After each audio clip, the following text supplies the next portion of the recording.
حضور نے فرمایا دعا صلاح المومن، دعا مومن کا ہتھیار ہے، تو نے یہ بھی چھوڑ دیا ہے۔ میں تجھے لے جاؤں حضرت سعد بن ابی وقاص کے پاس، قادسیہ کی جنگ ہو رہی تھی، کافر بلا رہا تھا، آؤ اگر کوئی ہے تو آؤ، آؤ مقابلے میں۔ حضرت سعد بن ابی وقاص نے گھوڑے دوڑا دیے، دشت تو دشت ہیں، صحرا بھی نہ چھوڑے ہم نے، بحر ظلمات میں دوڑا دیے گھوڑے ہم نے۔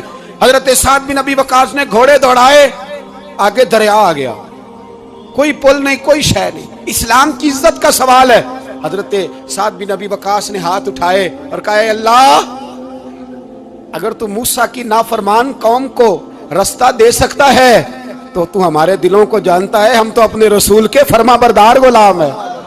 آنا مہربانی کر کہ اگر تو نے دل مسلم کی دل جوئی نہیں تو ہمیں تانا دیں گے بت کے مسلم کا خدا کوئی نہیں۔ کہا اے اللہ مہربانی فرما۔ صحابہ کہتے ہیں جناب سعد نے دعا مانگی تو دریا نے رستہ عطا فرما دیا، اور جب اس کنارے نکلے تو حضرت سعد کہنے لگے کسی کی کوئی شے تو نہیں رہ گئی دریا میں، کوئی چیز تو نہیں رہ گئی؟ ایک صحابی کہنے لگے پیالہ رہ گیا ہے، تو حضرت سعد فرمانے لگے او دریا ہمارا پیالہ واپس نہیں کر دیتا؟ تو کہتے ہیں کہ لہر آئی تو پیالہ بھی باہر پھینک گئی۔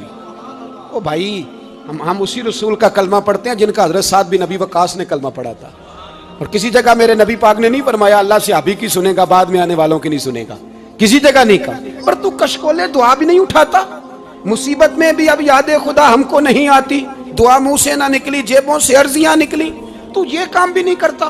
میرے بھائی دعا۔ صلاح الدین ایوبی فلسطین کی جنگ لڑ رہے تھے، خبر آئی کہ عیسائیوں کا ایک بحری بیڑا، بحری جہاز اسلحہ لے کے آ رہا ہے، نیزے ہیں، تلواریں ہیں، تیر ہیں۔ صلاح الدین ایک بزرگ تھے، ان سے ملے تو کہنے لگے بابا جی آپ بھی دعا کرو۔ میں بھی دعا کرتا ہوں، مسلمانوں کے پاس پہلے اسلحہ نہیں، عیسائیوں نے اور منگا لیا ہے، کہیں ایسا نہ ہو مسلمانوں کے خلاف اتنا اسلحہ استعمال ہو۔ یہ بات کہی، بابا جی کو دعا کا کہا، خود مسجد اقصیٰ میں ساری رات روتے رہے۔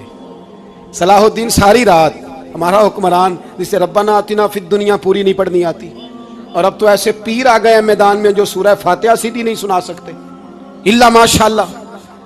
ساری رات صلاح الدین ایوبی روتے رہے۔ وہ بزرگ کہتے ہیں میں بھی کونے میں تھا، پر جس درد سے اس نے دعا مانگی میں نہیں مانگ سکا۔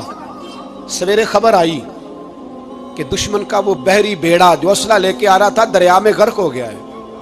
صبح خبر آئی تو وہ شخص ایک آگے بابا جی سے کہنے لگا بابا جی وہ بحری بیڑا دریا میں غرق ہو گیا۔ تو بابا جی رو پڑے، کہنے لگے دریا میں غرق نہیں ہوا، صلاح الدین ایوبی کی آنسوؤں میں غرق ہو گیا ہے، اس کے آنسوؤں میں غرق ہو گیا ہے، اس نے رب سے دعا ہی ایسی مانگی۔